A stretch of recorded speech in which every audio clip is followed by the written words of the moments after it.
Flashback 5.6, Descending into Midnight's Darkness.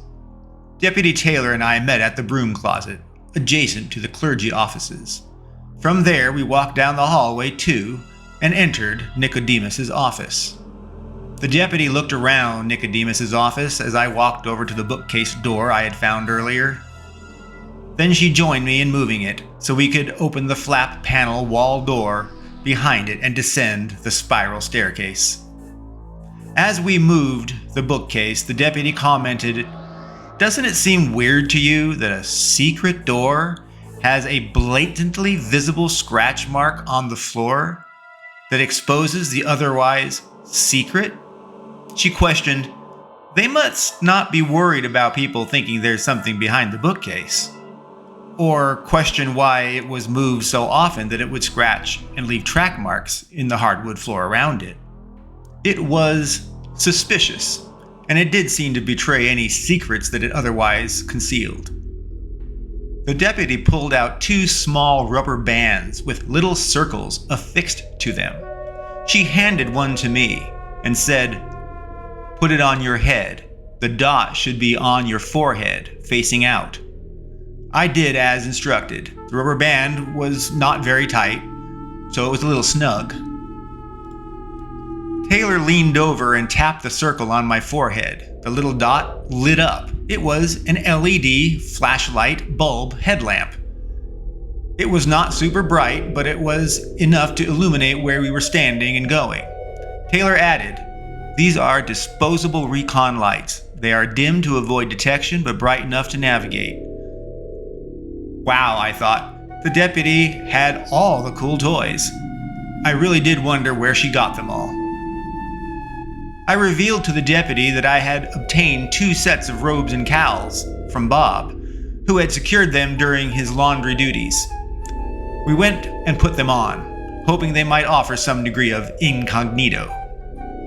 The spiral staircase opened nearly 50 feet below the church into the pitch-black catacombs. Lining the walls were bones, skulls, human remains, everywhere. This was really a burial catacomb under the church, like in all the movies, but it was real. Deputy Taylor removed her Glock 45 pistol from its concealed holster. She pointed at me. I too unholstered my Glock. Taylor pointed to the barrel. I understood somehow. We both pulled the barrels back to cock our guns and load bullets into their firing chambers. It was kind of a rhythmic metal sliding bullet loading music. Armed with pistols, yes. Concealed in robes and cowls. But we did not have body armor. That was still in the van. We had to be very, very careful. As we proceeded down the corridor, we opened a door we found to the left. Inside were mats all over the floor, serving as beds to numerous women that were chained to the floor as well. They were evidently drugged out of their minds. They seemed barely aware of our presence. Deputy Taylor spit on the ground. "This is human trafficking. Disgusting.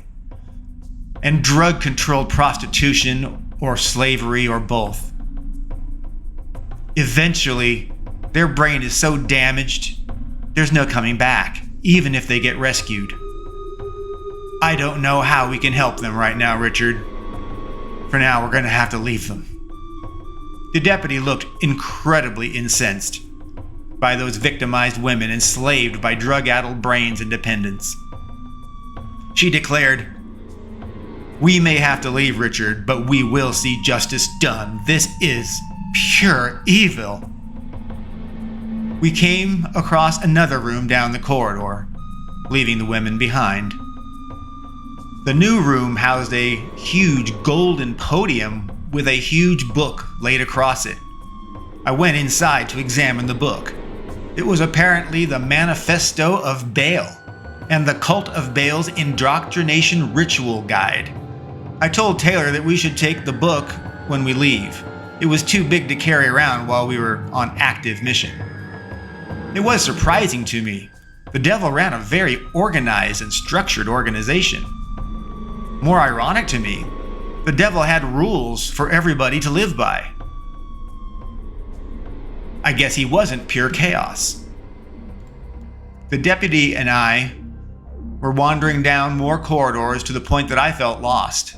Every corridor opened into new rooms, into new chambers, into more corridors. It was a maze of bones and skulls and chambers that had been converted to different cult purposes. We finally came across a wide, red, double door at one corridor turn that went into another. Inside, we found a massive incinerator and 6 barrels of used clothes and accessories against the far wall. Taylor's face sunk. Those are the clothes and stuff from people that they've burned in here.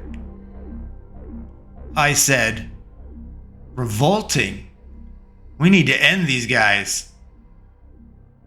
Deputy Taylor tapped my shoulder and whispered, "Look, there's a faint light outline of a door at the end of this corridor.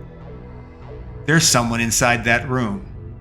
Or there was someone in there recently and they left the lights on." She lowered my cowl over my headlamp so it would be less likely to be spotted if someone looked down the corridor towards us. She lowered her cowl over her headlamp as well.